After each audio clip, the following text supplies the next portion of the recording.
Data saya, percakapan hampir 1 tahun tentang pemilu saja, itu mentok-mentok kalau di Twitter, itu paling 20-50 ribu.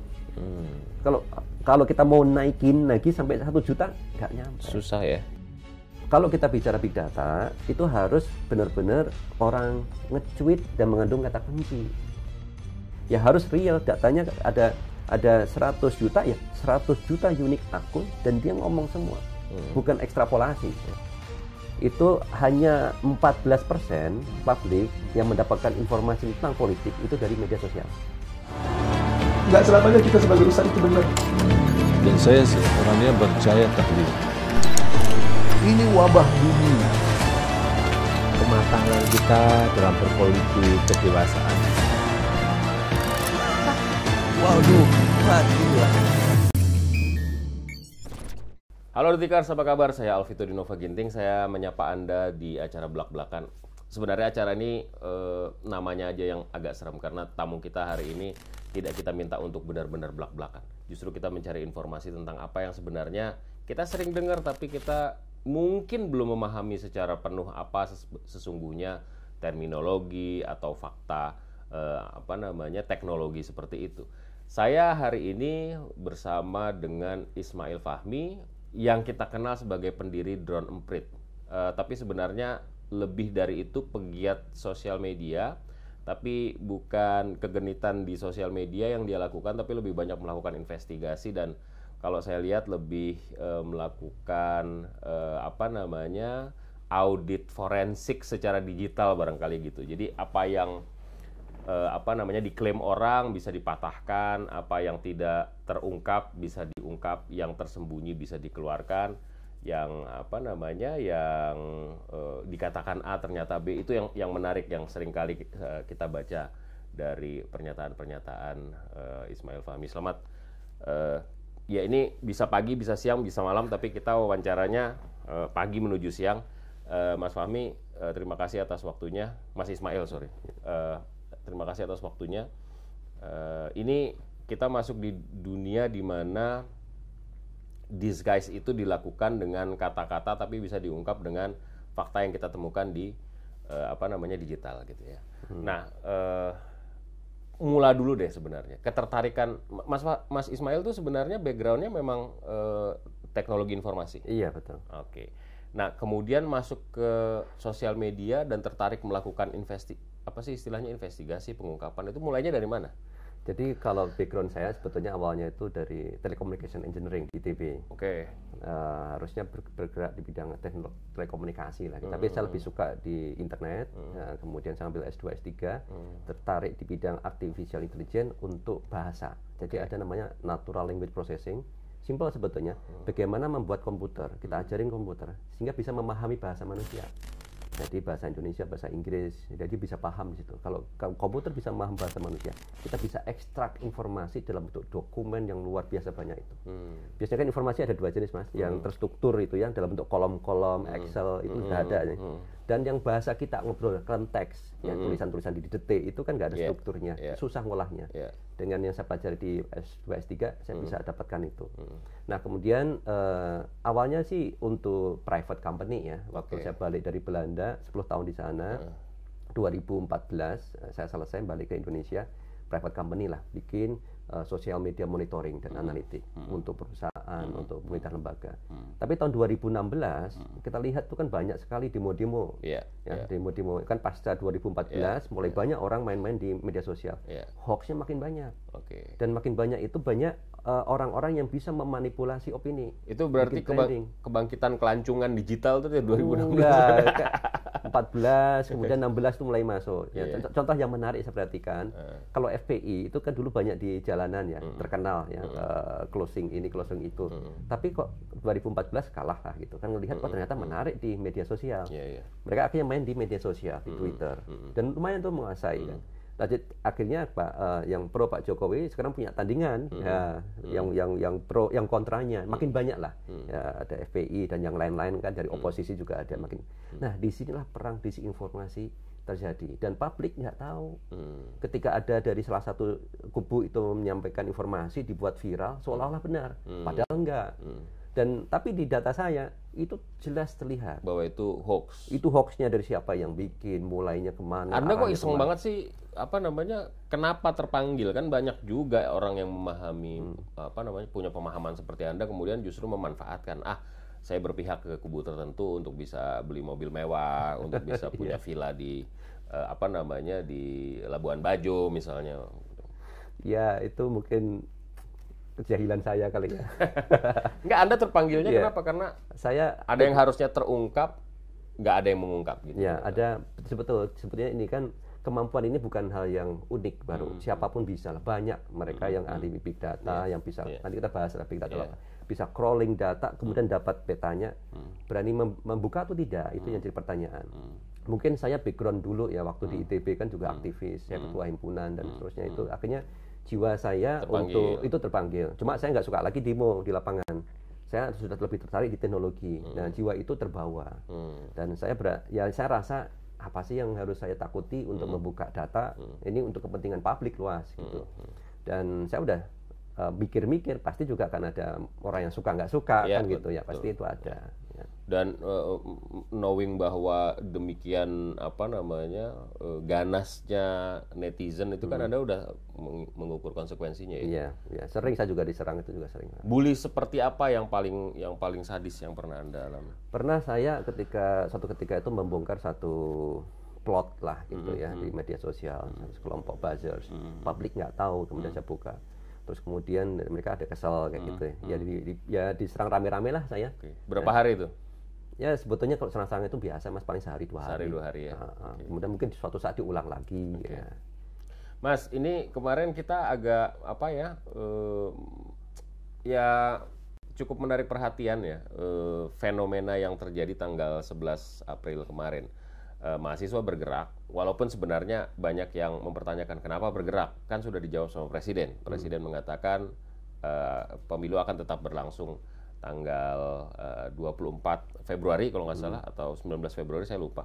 Pokoknya Februari 2024, dan saya tidak akan mengendorse 3 periode atau pokoknya nggak ada 3 periode itu. Gitu. Tapi tetap akhirnya ada pergerakan yang dilakukan oleh mahasiswa.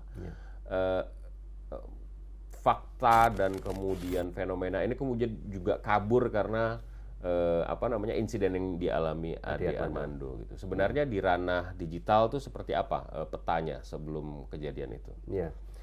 Ini mengingatkan saya tahun 2019. September saya ingat sekali pada saat mahasiswa demo penolakan RUU KUHP.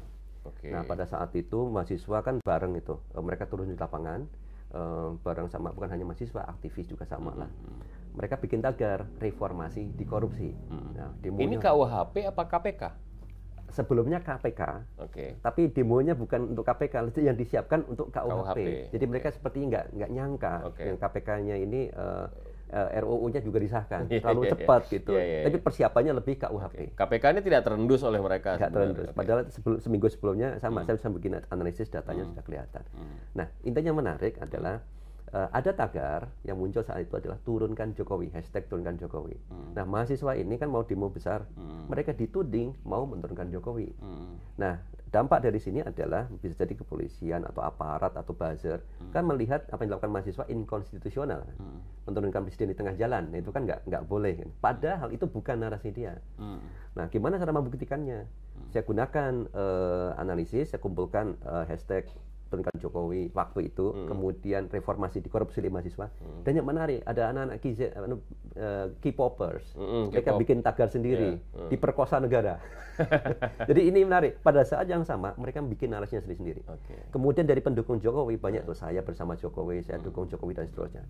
Setelah diplot baru ketahuan, ternyata ini narasi oposisi, bukan mahasiswa. Dan di demo itu persiapannya sudah mulai ramai, diserang-serang menyerang. Data ini akhirnya apa? Dipakai oleh mahasiswa membuktikan itu bukan narasi kita. Nah, apa yang menarik, Mas? Semua bisa berbicara di media sosial, tapi kita nggak tahu siapa dia. Kalau kita nggak petakan, kita nggak tahu karena muncul semuanya nyampur jadi satu. Apalagi kalau pakai anonimus apa segala macam. Nah, setelah kita buat pakai SNA ya, social network analysis, terkumpul sendiri. Mereka yang berbicara turunkan Jokowi, ternyata kelompok ini, mahasiswa kelompok yang lain. Nah, ini jadi bukti. Mereka pakai itu. kemarin kejadian sama. Mahasiswa mau demo penolakan 3 periode. Bahkan di state itu kan ada 6 tuntutan ya, kalau nggak salah dari BMSI. Periode dan soal minyak goreng dan lain-lain banyak lah. Muncul juga hashtag turunkan Jokowi, hashtag goodbye Jokowi. Sama, mahasiswa juga sama, dituding melakukan hal yang sama. Padahal itu bukan, yang sama ini inkonstitusional lagi. Nah, ini yang saya lihat pola yang sama, artinya apa? Ada pihak yang ingin menunggangi. Tahun 2019 juga sama, mereka punya narasinya, ujungnya sama lah. Gimana Pak Jokowi turun aja. Ini diulangi lagi. Nah, ini yang terjadi. Ini berarti masalah yang belum selesai bahkan dari tahun 2014 kali ya? Iya. Pro Jokowi, anti Jokowi, dan kemudian terus sampai tahun 2022 ini. Iya, sampai seperti ini. Nah, itulah perannya ya, kita lihat. Terus kemudian pada saat menjelang diganti ya, setelah kita buka juga, terus kemudian ganti tagarnya, mahasiswa bergerak, mereka angkat. Mahasiswa nggak bermain di sini di Twitter. Jadi narasinya hanya satu kubu ini saja yang terkait itu. Nah, itu kan jalan terus, meskipun Pak tadi sampaikan kan Pak Jokowi bilang kita sudah tetapkan tanggalnya. Demo tetap jalan. Tapi ada satu narasi di sana, mahasiswa belum atau publik itu belum menangkap statement dari Pak Jokowi. Tegas. Saya menolak. Seperti tahun 2019 kan belum bilang kan, saya menolak, saya nggak mau 3 periode. Tapi ini nggak ada. Kita tetap punya agenda itu. Nah, pertanyaan orang, bagaimana dengan Bapak? Gitu. Nah, itu belum ada. Makanya orang bisa bilang tanggal ditetapkan, tapi 3 periode kan bisa aja. Pemilunya kan tetap berlangsung di tanggal itu gitu. Takutnya misalnya Pak Jokowi masih ada keinginan, belum ada statement itu. Makanya mahasiswa masih terus demo. Oke. Mas, kalau kita lihat soal mahasiswa dulu deh. Dari yang Mas baca kemarin, mahasiswa ini kan banyak dituding nih, terutama untuk mereka-mereka yang mendukung Pak Jokowi. Mahasiswa ditunggangi gitu ya. Bukan insiden Ade Armandonya, tapi bergeraknya tuh ditunggangi oleh orang. Ada nggak interaksi dari klaster mahasiswa ini dengan kelompok-kelompok yang diperkirakan punya tujuan, punya tendensi politis gitu? Untuk yang kemarin nih, saya lihat nggak ada klaster mahasiswa di Twitter. Beda dengan tahun 2019, mereka benar-benar kampanye di Twitter, bikin tagar itu. Jadi saya nggak. Jadi ini cair nih 2000 yang kemarin ini. Yang kemarin mahasiswa nggak muncul, mereka munculnya di Instagram, paling BMSI ya, mereka bikin di Instagram, mungkin sebagian ada di TikTok. Tapi mereka nggak bikin kampanye tagar tertentu. Yang ada hanya dari kalangan yang pingin katakan menunggangi ini, pengen bikin narasi turunkan Jokowi saja. Jadi saya nggak lihat ada tektokan itu di media sosial dengan mahasiswa. Mas, ini kan sebelum kita ngomongin tentang big data, ini menarik untuk membaca 2024 seperti apa. Karena katanya begini, demokrasi itu di ujung tanduk karena sangat-sangat terpolarisasi. Ada ada wacana pemanfaatan sentimen-sentimen, termasuk sentimen agama dan lain sebagainya. Buat kelompok yang dituding mengatakan nggak ada hubungannya ini nggak ada urusannya sama sama rasisme dan lain sebagainya, semata-mata pilihan politik dan lain sebagainya. Dan kemudian membelah-belah lah. Kalau yang ini saya Pancasila, berarti yang sana bukan Pancasila. Kemudian yang di sini tuh ya seperti itulah ya. Artinya polarisasi itu sangat kental, terutama di 2019 kemarin. Nah, ada wacana kemudian ini akan terpecah kalau misalnya ada 3 pasang gitu. Yakin nggak Mas Ismail melihat bahwa dengan 3 pasang ini polarisasi ini akan terjadi, atau memang nature-nya politik Indonesia yang ditemukan pada akhirnya memang seperti ini? Ada kelompok yang ada di kiri, ada kelompok yang ada di kanan. Gimana? Saya lihat data yang sekarang aja ya. Saya monitor juga itu tokoh-tokoh lah, Pak Prabowo Subianto, Anies Baswedan, Ganjar Pranowo, kemudian Erick Thohir dan lain-lain, ada sekitar berapa 8 sekian itu. Ada yang menarik, awalnya sebelum Erick Thohir muncul, yang muncul adalah Ganjar Pranowo sama Anies Baswedan, karena masing-masing kepala daerah lah gitu. Dan itu polarisasinya clear, 2 saja. Karena ada yang dari pro Pak Ganjar itu banyak sekali menyerang Anies lah gitu. Jadi sini juga ada sebagian menyerang sana. Jadi dukungan itu masih ada. Begitu ini muncul Pak Erick Thohir, ternyata jumlah yang menyerang Pak Anies berkurang. Karena apa? Sebagian buzzer mendukung Erick Thohir. Jadi sudah punya job barangkali, tugasnya udah ke sana lah. Memang niatnya dipasangin sama Ganjar Pranowo, Erick Thohir? Ya, ada sebagian bilang seperti itu, tetapi di dalam narasinya kan masih diangkat sendiri-sendiri ini. Nah, jadinya apa? Mulai berkurang kelihatan ini. Terus kemudian ada RK dan lain-lain, tetapi tidak terlalu signifikan terhadap perubahan polarisasi tadi. Nah, tapi ini mulai menarik. Ada agak berkurang lah ini ya, pro dan kontranya karena mereka saling mengangkat. Tapi masih 2 calon. Nah, kalau seandainya nanti hanya 2 calon, ini dan akan ini jadi saat barengan juga Erick Thohir sama Ganjar Pranowo, kemudian pasangannya yang kuat misalnya Anies gitu. Ini saya kira akan kuat lagi terjadi polarisasi.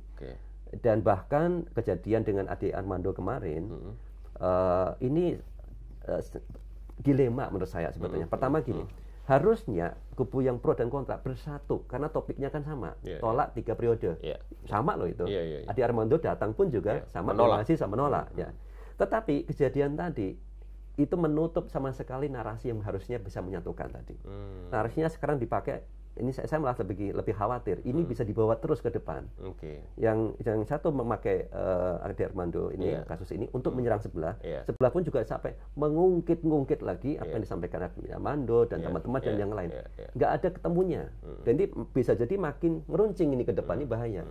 Makanya kalau seandainya hanya 2 malah bahaya. Nah, kalau ada 3, mudah-mudahan di sini kebiasaannya kan kepentingan politik, kepentingan mereka untuk kampanye, kekuatan untuk polarisasi gitu berkurang gitu. Seperti hanya tadi ketika Erick Thohir muncul kan, mulai berkurang gitu saya lihat. Kalau Pak Prabowo gimana yang ketiga itu? Pak Prabowo kalau saya lihat nih selama ini di media sosial itu nggak terlalu besar.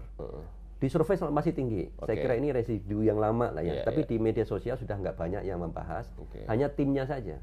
Jadi ada tim medsos lah, mungkin buzzers atau apa gitu yang selalu mengangkat Pak Prabowo mungkin sukses soal pertahanan atau apa, kan banyak, hampir setiap hari kan ada tagar itu 3 tagar atau narasi yang trending topik setiap pagi itu 3 biji gitu. Setiap minggu selalu ada. Tapi itu ya sifatnya masih ngerumpi ya sendiri kelompok mereka, tidak ikut di dalam percakapan publik yang natural. Enggak, tapi maksud saya gini, kalau misalnya Pak Prabowo dimunculkan, itu kan teman-teman di komunitas wartawan juga sudah mulai menerka-nerka Pak Prabowo sama Mbak Puan misalnya begitu, kemudian Mas Ganjar sama Pak Erick misalnya, kemudian Mas Anies nggak tahu sama siapa, barangkali bisa sama Sandi juga atau sama RK misalnya dan lain sebagainya, atau AHY gitu misalnya. Nah, tapi kan sosok Prabowo ini kan menarik nih. Di 2019 kita tahu posisinya seperti apa. Dia akan lebih dekat sama kelompok yang mendukung Anies Baswedan. Tapi kalau kita baca sekarang ini, dia kecenderungannya mungkin lebih bisa diterima sama kelompok yang mendukung Ganjar Pranowo, atau tidak keduanya gitu. Tidak didukung oleh keduanya, dua pihak ini gitu. Jadi dia hanya pemecah aja kelompok-kelompok yang dari kelompok yang kemudian nggak punya favor kepada Anies atau kepada Ganjar, yang kemudian dulu direpresentasi oleh kelompoknya Prabowo dan kelompoknya Jokowi. Gimana? Ya mungkin ya kalau kita lihat secara, saya melihatnya kan nggak yang di bawah tanah, saya nggak tahu. Saya di survei mungkin hasilnya beda. Saya hanya melihat dari data yang saya baca saja. Saya hanya bisa berkomentar dari situ. Kalau dari data yang saya baca dari media sosial, dukungan ke Pak Prabowo masih belum banyak. Di sosial media. Sekarang itu sosial media spesifik Twitter, yang bisa kita baca itu kan Twitter. Itu narasinya ke bawah, Mas. Dari Twitter kan masuk di Instagram, masuk di IG, masuk di Facebook, bahkan juga masuk di Detik.com, masuk di televisi sama. Mereka membangun narasinya itu di sana. Di Twitter. Nah, tim yang dulu mendukung Pak Prabowo, katakan 01, 02 itu, ya, yang mendukung itu besar klasternya. Sekarang mendukungnya ke Anies. Meskipun nggak dikoordinasi segala macam, otomatis larinya ke Anies gitu. Ada kekecewaan mereka ke Pak Prabowo. Ya, ini yang di media sosialnya ya. Asumsi kalau apa yang narasi pro kontra polarisasi di media sosial itu akan berimpact betul pada polarisasi. Nah, beda mungkin nanti kalau publik yang diwawancara secara nasional kan masih lebih tinggi ya Prabowo dibandingkan sama Anies Baswedan. Karena pengetahuan publik terhadap Anies masih belum banyak. Oke, jadi kita harus menunggu ya. Saya kira kita harus menunggu. Saya masih belum lihat tuh dari data bahwa itu akan memecah. Ada potensi nama-nama lain karena kita kan selalu dikejutkan dengan nama-nama yang tidak pernah dihitung jauh-jauh hari dalam pemilu, terutama pemilu yang sifatnya suksesi ya, bukan ketika petahana masih maju lagi. Di 2004 misalnya Pak SBY nggak pernah dihitung sebenarnya kan. Ada beberapa nama, Bu Mega tetap masih jadi center of interest, tapi kemudian muncul SBY tiba-tiba menjadi besar gitu. Begitu juga dengan Pak Jokowi, itu kan kurun waktu kurang dari 1 tahun sebenarnya dia muncul dan kemudian akhirnya sangat-sangat populer gitu. Kalau di telaahannya Mas Ismail di Twitter, ada nggak tokoh-tokoh yang potensial seperti itu? Biasanya kan yang terjadi kalau misalnya kasus case-nya Pak SBY ya, kemudian Pak Jokowi itu kan selalu ada namanya antitesa ya. Pak SBY karakter seperti ini, kemudian dihadirkan Pak Jokowi yang seperti ini. Nah sekarang ada Pak Jokowi, biasanya kan antitesanya seperti apa gitu. Dan antitesa Pak Jokowi di sini kalau yang saya lihat masih clear itu ada di Anies. Ya. Bukan RK, bukan AHY. Kalau Ganjar jelas udah sering bareng sama Pak Jokowi, dianggap sama lah kan kayak seperti itu. Jadi kalau melihat pola semacam itu, saya belum lihat lagi ada yang lain. Dan ini sejalan kan dengan survei-survei yang ada. Ya paling tiga ini yang selalu muncul besar. Pak Prabowo, Ganjar, sama Anies. Kecuali Tuhan menyuratkan satu nama yang kemudian muncul di last minute barangkali. Oke, sekarang kita bicara tentang big data. Banyak sekali orang menggunakan istilah big data nih sekarang. Kita harus memanfaatkan big data kita. Walaupun saya juga harus benar-benar hati-hati apakah benar big datanya mereka punya misalnya gitu. Yang kita ketahui big data itu adalah aset yang harus dilindungi. Kita bicara juga tentang kedaulatan kedaulatan data gitu misalnya ya. Terus semakin populer ketika Pak Menko Marves mengatakan kami punya 100 juta big data, yang mengatakan 110 ya, tambahin lagi 110 juta big data yang mengatakan bahwa mereka mendukung Pak Jokowi all the way, paling enggak 3 periode masih bisa lah gitu. Nah sebenarnya kita masuk ke pengetahuan basic dulu. Big data itu apa sebenarnya? Apa manfaatnya dan bisa diapakan big data itu? Big data itu sebetulnya kan satu jenis data yang karakternya buat orang awam, kalau memahaminya kayak gampangnya seperti ini. Kita kadang ngolah data pakai Excel, ya dapat tugas kuliah atau kantoran pakai Excel. Nah itu datanya kecil, gampang, pakai satu laptop bisa. Tapi begitu datanya besar, disimpan dalam satu hard disk laptop udah nggak cukup, perlu banyak laptop. Itu baru nyimpennya saja. Dan datanya itu tidak hanya satu jenis, banyak jenisnya. Data A, data B, data C. Dan nggak cukup banyak dan berbagai jenis, itu bertambah terus setiap saat. Nah inilah disebut dengan itu data apa sih sebenarnya? Data manusia, data bisa dari mesin, bisa dari manusia. Ini hanya sifatnya aja dulu. Kita bicara big data. Baru nanti jenis big data apa gitu. Jadi itu kira-kira sifat big data yang gampangnya nggak bisa kita proses dengan mudah lah pakai satu laptop. Harus pakai banyak laptop. Nah, kalau nyala terus laptopnya bisa ngepull gitu ya. Makanya kita harus pakai banyak server. Kira-kira seperti itulah gampangnya. Dan berubah terus. Nah, sekarang sumber data untuk big data apa? Ada dari mesin. Sekarang itu ada namanya IoT kan, Internet of Things, CCTV. Dan sekarang kita kan di lebih dari 100 km per jam ditangkap. Nah, itu data videonya itu big data. Setelah diolah mungkin disimpan atau di-discard. Nah, yang dari manusia itu yang banyak itu ada di misalnya media sosial. Media sosial itu salah satu penyumbang data terbesar ya dalam pertumbuhan data di dunia. YouTube itu kan video, ya kan, ada suaranya, ada videonya, ada gambar, itu data. Kemudian percakapan kita di Twitter dan lain-lain itu data semua yang dihasilkan manusia. Itu sumber dari big data. Kira-kira gitu lah. Nah itu kemudian yang diomongin Pak Luhut kalau misalnya benar 110 juta itu artinya percakapan 110 juta. Orang itu.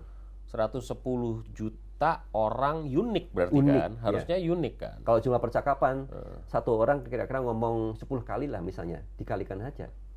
Berarti 110 juta tambah 01, berapa itu kan? Itu kalau minimal 1, Mas aja bicara berapa.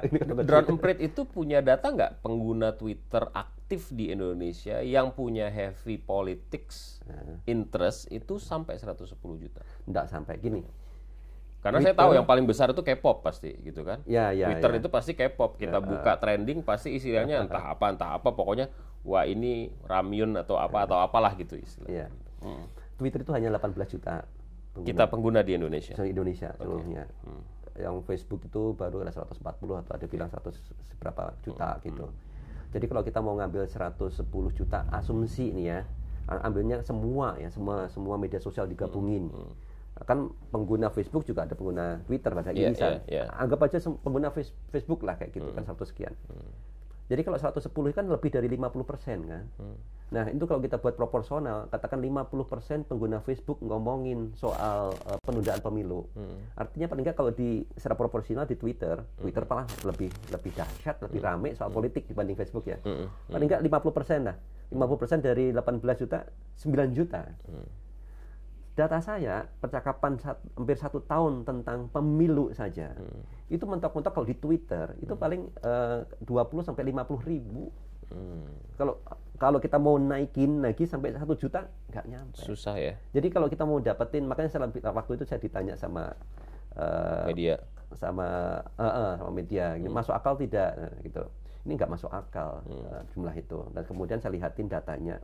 Saya ambil percakapan tentang pemilu saja. Saya pemilu kira-kira dari bulan Januari kemarin. Itu kan sebelum Caimin ngomong tuh ya. Ya, sampai kemudian Caimin ngomong lah. Gitu. Paling sekitar 20 ribu mas di Twitter saja. Itu nggak sampai 1 juta, jauh sekali.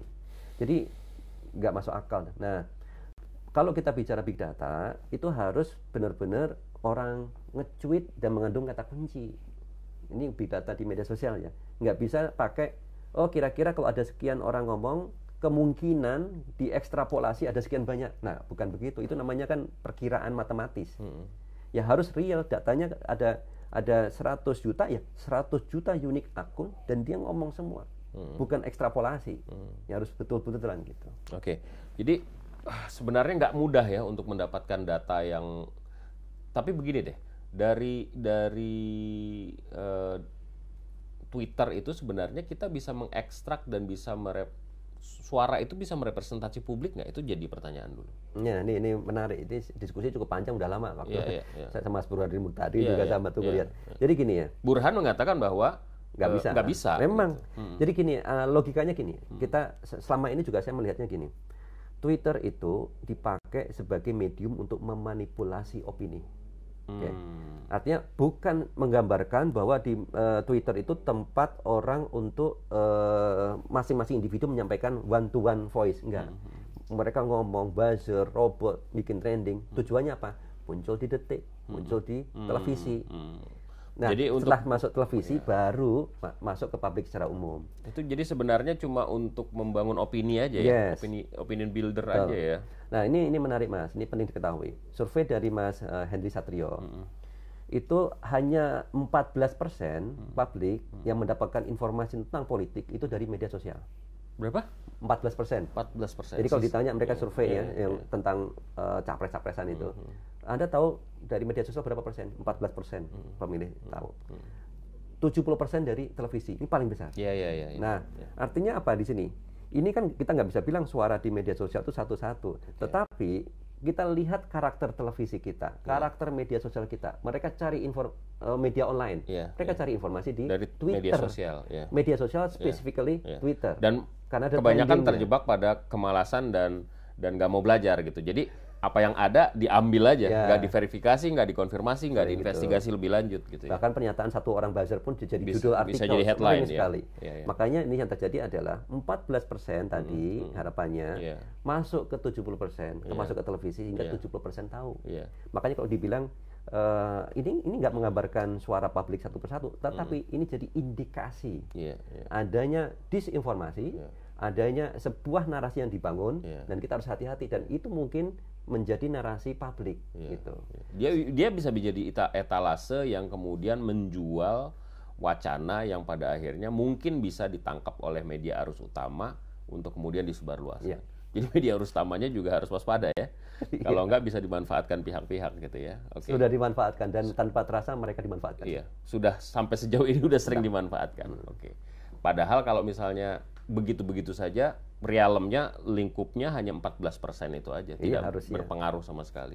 Betul. Apakah ini terakhir barangkali pertanyaan saya, 2024 isu soal big data, soal permainan dengan gaya yang kita lihat di 2019 akan sama kita lihat, atau ada kecanggihan-kecanggihan baru yang harus kita waspadai? Kalau saya lihat ya, breakthrough-nya itu mungkin TikTok ya, kalau dari kanal. Dan anak-anak muda, anak-anak generasi Z, milenial, mereka bisa mengekspresikan dengan cara-cara yang lucu. Contoh kita lihat aja kayak kemarin pas demo. Demo kalau zaman dulu 98 apa itu spanduknya kan serius-serius ya, turunkan harga segala macam. Sekarang udah skincare ya, yang depan tuh pakai Rexona nih. Itu sebetulnya kan sama. Mereka ada ekspresi tentang politik, tapi dengan cara mereka, dengan cara yang lucu, cara yang guyon, cara yang menarik. Sebetulnya harusnya ini kan bisa menurunkan tensi kan. Kalau itu anak muda ini mereka muncul di depan, mereka muncul di ranah politik, tensinya bisa turun Mas, karena jadi lucu, menarik. Nggak terlalu kayak mau perang lah nggak gitu mau ya. Perang. Tapi kalau ini, tapi saya dugaan saya masih kok. Polarisasi ini masih tetap jalan, masih ada. Karena apa? Di sisi yang lain, secara politik ini menguntungkan. Pasti kan ada kelompok ini market saya nih, pemilih saya, harus dipertahankan. Yang sono ada penduduk sono gitu. Gimana yang sono akhirnya pindah ke saya. Nah, polarisasi kadang-kadang dijaga. Dan ini yang saya kira harus kita waspadai, bukannya dihilangkan malah dijaga. Dan kalau misalnya kita anggap buzzer itu adalah orang-orang dalam kelompok usaha, maka kan ini kan ada usaha baru ya yang kemudian untuk mendukung seseorang, dan kalau dengan pola yang sama ya kita akan menghadapi kondisi yang kurang lebih sama di 2019 ya. Iya, sama seperti itu. Dan ada laporan, kita tahu kalau sama buzzer itu sudah jadi industri sebetulnya. Jadi industri. Artinya orang, kalau saya lihat ada beberapa walaupun kalau kita ngomong kayak gini kita pasti dibully nih.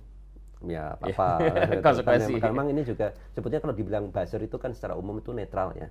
Tahun awal-awal sebelum masuk ke buzzer politik, mereka itu bangga, saya ingat banget. Follower 5.500 jadi buzzer.